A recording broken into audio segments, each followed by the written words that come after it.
Merci.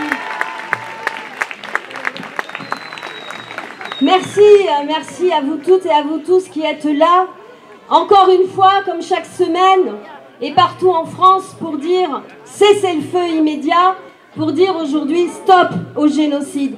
C'est vraiment très important, vous savez, ces mobilisations de militants, mais aussi de citoyennes et de citoyens. Je sais qu'à Saint-Étienne, aujourd'hui, il y a aussi à la même heure une manifestation. Et dans ces manifestations, on retrouve des gens qui n'ont jamais manifesté de leur vie, mais qui là, comme l'a dit mon collègue Gabriel Amar, se sentent de ce peuple humain qui ne peut pas laisser faire sans rien dire. Donc bravo à vous toutes et à vous tous. Et je veux vous dire à quel point ces mobilisations sont importantes, parce que je veux revenir un petit peu sur ce qui s'est passé depuis le 7 octobre. Nous, députés de la France Insoumise à l'Assemblée nationale, nous avons condamné les crimes de guerre du 7 octobre et nous n'avons pas applaudi au soutien inconditionnel à Israël. Et c'est important. Et ce mot cessez-le-feu, pendant plusieurs semaines, il a été impossible de le prononcer. Et si enfin un jour Macron est arrivé à le prononcer, je crois qu'il a fallu attendre le mois de décembre, c'est parce qu'il y a eu des mobilisations citoyennes partout dans le monde. Et en France, toutes les semaines, je cite souvent le village de Brioude, en Haute-Loire, 4000 habitants qui organisent chaque semaine une manifestation en soutien à Gaza. C'est ça la force du peuple. Alors, je veux vous dire aussi, avant de vous parler de mon voyage, excusez-moi, j'espère ne pas être très longue, mais de vous voir si nombreux, j'ai quand même envie de vous dire que le problème ne date pas du 7 octobre, que le problème ne date même pas de 1948 et de la Nakba. Ce problème, il commence déjà dans les années 20, parce que dans les années 20, on a déjà des Palestiniens qui se révoltent contre des colons qui viennent s'accaparer leurs terres. Donc c'est un problème de colonialisme. Et c'est pas un problème de religion, comme on essaie de nous le faire dire. Voilà pourquoi nous n'avons pas, et j'en suis fière, voilà pourquoi nous n'avons pas participé à cette manifestation contre l'antisémitisme où il y avait le Rassemblement national. Pourquoi tout à coup cette manifestation? Ça n'a rien à voir. C'est une guerre coloniale, c'est pas une guerre de religion. Et ceux qui veulent l'importer ici, ceux qui veulent l'importer ici, attention, ils ont un objectif. C'est de monter une communauté contre une autre et de diviser le peuple. Et ça ne passera pas. Alors, effectivement, nous avons décidé, c'est une initiative qui a été lancée par le député insoumis Éric Coquerel, de nous rendre à Rafah. Nous voulions y aller le plus vite possible. Quand je dis Rafah, entendons-nous bien. C'est Rafah en Égypte. La ville de Rafah a un côté égyptien et un côté palestinien. Donc on ne peut pas rentrer en Palestine, en Israël. Ouais. Bref, à Gaza. Donc, à l'initiative de mon collègue Éric Coquerel, on a envisagé cette délégation de parlementaires qui n'était pas donc une délégation officielle. Nous avons été donc 8 députés de la France Insoumise, les plus nombreux dans cette délégation. Il y avait aussi 2 députés communistes, une sénatrice, 2 sénateurs d'Europe Écologie Les Verts et une députée Europe Écologie Les Verts. Vous dire quand même que déjà ça a été un très gros travail d'organiser ce déplacement parce qu'il a fallu attendre les autorisations et du Quai d'Orsay et de l'Égypte. Mais bon, finalement nous y sommes arrivés. Mais si l'idée a germé fin octobre, nous n'avons pu partir que début février. C'est vous dire toutes les embûches qu'il nous a fallu surmonter. Alors, quand nous sommes arrivés au Caire, la première rencontre que nous avons faite, elle n'est pas anodine, et on en parle peu. C'est la rencontre d'une journaliste qui revenait de Gaza, une journaliste française qui revenait de Gaza, et qui nous a expliqué tout ce qui s'y passait et qui nous a dit l'importance qu'il y ait des journalistes internationaux à Gaza. Et là, je veux vous dire qu'il y a plus d'une centaine de journalistes palestiniens qui ont été tués à Gaza. Et là, ça c'est un problème parce que du coup, vous le savez, la première victime de la guerre, c'est la vérité et l'information. Et ça, c'est important. Donc ça, c'était notre première rencontre.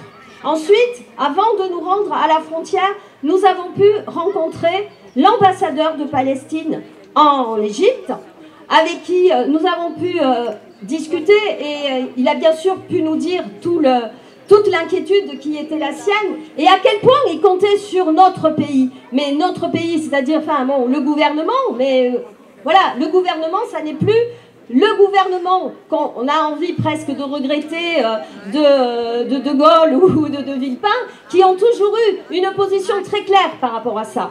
Donc, vous le savez, aujourd'hui, le gouvernement français continue à livrer, enfin, on n'a pas de réponse sur la livraison des armes, par exemple, et il est bien mou dans ce contexte terrible, et j'y reviendrai.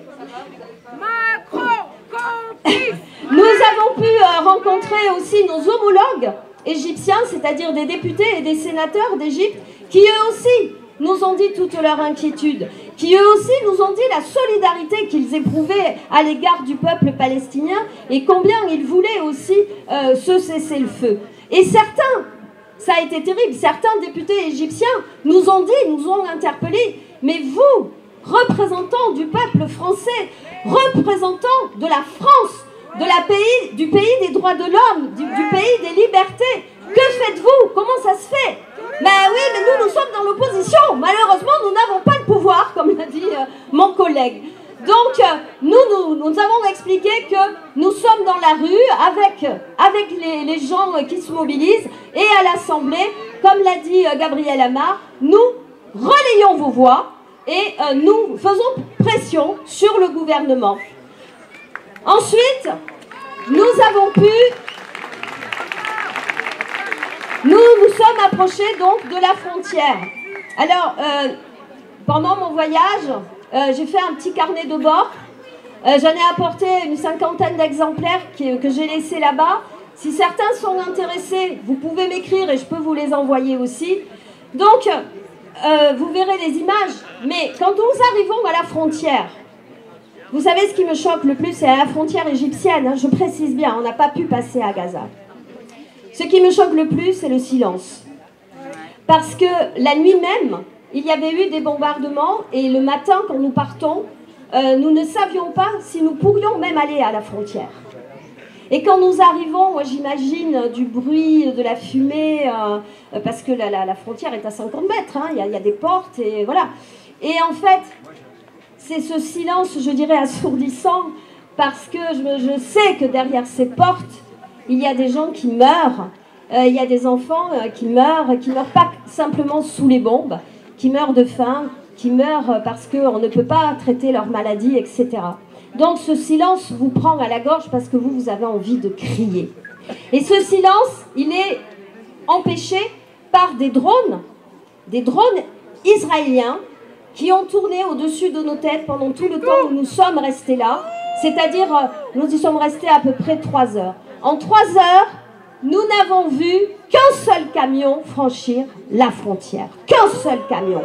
Et 10 kilomètres, au moins 10 kilomètres, je dis 10, mais c'est peut-être 15, hein, avant la frontière, nous roulions à côté de files d'attente de camions chargés d'aide humanitaire qui ne pouvaient pas passer.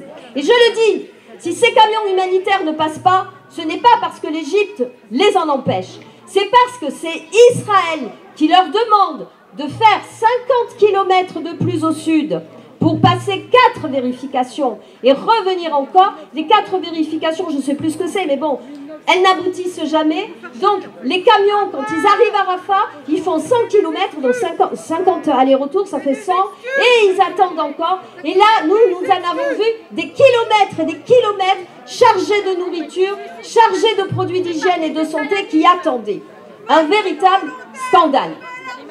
Ensuite, ce que je veux vous dire aussi, c'est que si nous y sommes allés en février, nous étions un peu contrariés, puisque nous avions prévu d'y aller plus tôt. Mais en fait, on s'est dit, c'est pas plus mal que ce soit en février, parce que, vous le savez peut-être, le 26 janvier, la Cour internationale de justice a rendu son avis.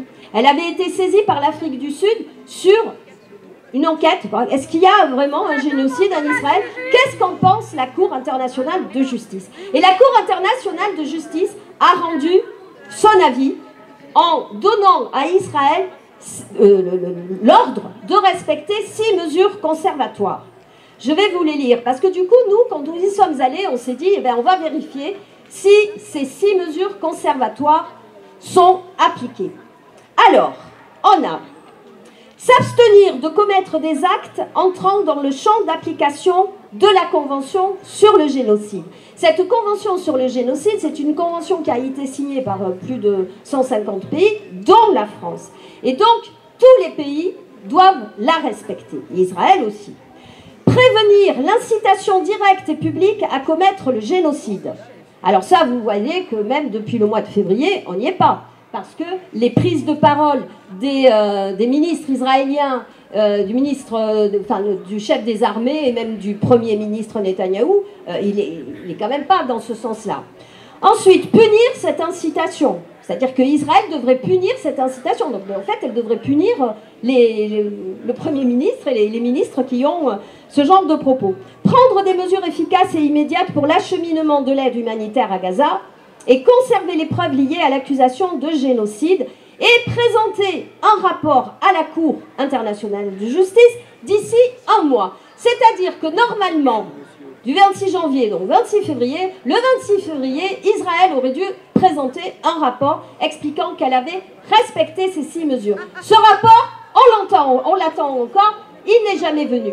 Et nous, comme nous y sommes allés en février, nous avons pu vérifier que la mesure qui consistait donc à faire en sorte de faire passer tous les camions chargés d'aide humanitaire n'était pas respectée. Et donc là, qu'est-ce qu'il aurait dû se passer ? Eh bien, il aurait dû se passer que tous les pays qui ont signé cette convention auraient dû faire pression sur Israël pour dire « vous n'avez pas respecté ».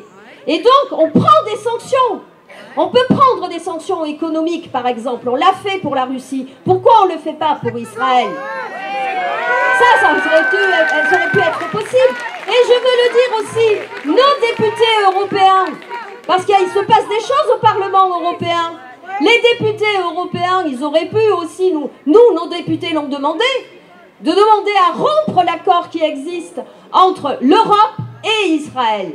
Mais au lieu de ça, on continue, tous les gouvernements se ferment les yeux, et pire, vous le savez, parce que vous-même, pour certains, en êtes victimes, dès qu'on prononce le mot de Palestine, on se fait traiter d'antisémite ou de terroriste, etc.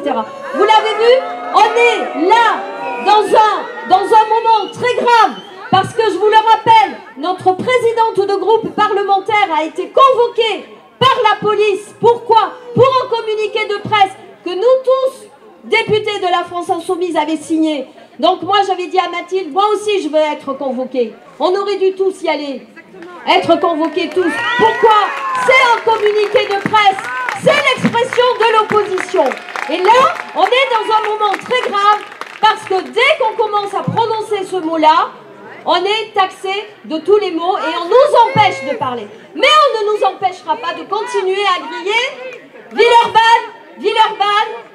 C'est un peu dur, Villeurbanne. Parce que Santé, c'est plus facile. Parce qu'on dit Gaza. Santé est avec toi. Mais ça, c'est mon habitude. Mais là, je vais dire Gaza. Villeurbanne est avec toi. Gaza. Villeurbanne est avec toi. Gaza. Villeurbanne est avec toi.